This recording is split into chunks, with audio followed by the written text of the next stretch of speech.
Hi කොහොමද මගේ යාළුවන්ට සතුටින් නේද ඉන්නේ. අපි ඒ සතුටත් අරගෙනම හිරිපොද වැස්සේ ඉදිරිය කොහොම වේද කියලා කතා කරන්න යම්.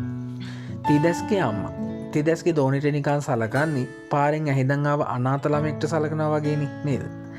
ඒතින් ඇත්තටම මේ එයාගේ ලෝකයක් වරෙන තිදැස් පුතාගේ දෝනි බව දන්නේ නැති හින්දනි. මේ විදියට සලකන එක දරාගන්න බැරි තිදැස් තීරණය කරන්නේ DNA පරීක්ෂණයක් හරි කරලා මේ ඉන්න එයාගම චූටි දෝනි කියලා අම්මට කොහොම හරි ඔප්පු කරලා පෙන්වන්න. ඉතින් වෛද්‍යවරයෙක් මුණගැහෙන්න තිදැස් මේ සූදානම් වෙන්නේ DNA එකටනේ. ඉතින් මේ වෛද්‍ය වාර්තාව දැක්කම තමයි තිදැස්ගේ අම්මගේ ඇස් දෙක උඩ යන්නේ. මේ ඉන්නේ මගේ පුතාගේ දුවද? එතකොට මම පහුගිය ටිකේම මගේම මිනිබිරිය නේද මෙහෙම තැනක තිබ්බේ? මේ විදියට සැලකුවේ.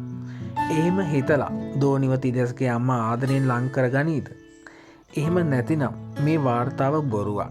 මේක මේ බබාව ගෙදර තියාගන්න තිදැස් ගැහුව මොකක්ම හරි ලොකු ගේම් එකක්ද කියලා හිතලා දෝනිට කිසිම චාන්ස් එකක් නොදී ඉදීද? කෝ කියමු බලන්න ඔයාට හිතෙන්නේ කොහොමද කියලා. ඒ උත්තරේ මොකක් වුණත් අමතක කරන්න එපා මාව සබස්ක්‍රයිබ් කරලා බෙල් එකට ඩෝම් පාරක් දාලා ගියොත් තමයි ඉදිරියටත් මේ වගේ වීඩියෝස් ඔයාට බලාගන්න පුළුවන් වෙන්නේ. එහෙනම් ආයෙමත් එනකල් හැමෝම පරිස්සමින් සතුටින් ඉන්නකෝ. මම වගේ ආදරණීය වස්තු